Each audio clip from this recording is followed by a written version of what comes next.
அப்படின்னாலே பசித்தோருக்கு உணவளிப்பார்.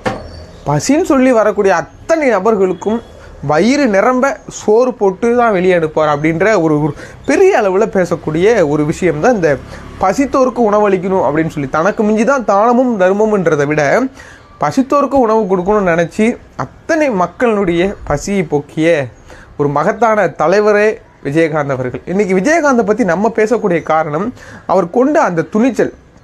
பின்பு அவருடைய துணிச்சலே அவருக்கு எதிராக மாறியதும் இருக்கிறது அவருடைய வாழ்க்கையில்.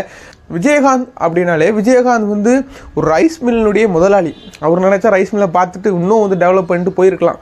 ஆனால் படிப்பில் துளியும் ஆர்வம் இல்லாமல் சென்னைக்கு சென்னையில் கருப்பாரலி உதறி தள்ளி அப்படி பல முயற்சிகளுக்கு அப்பால் அவருடைய துணிச்சலே அடுத்தடுத்த நகர்வுகளுக்கு அடுத்தடுத்த வெற்றி படிகளுக்கு வித்திட்டதாக சொல்லப்படுது. விஜயினுடைய தந்தையாக இருக்கக்கூடிய இன்றைக்கி இருக்கக்கூடிய எஸ். சந்திரசேகர் அவர்கள்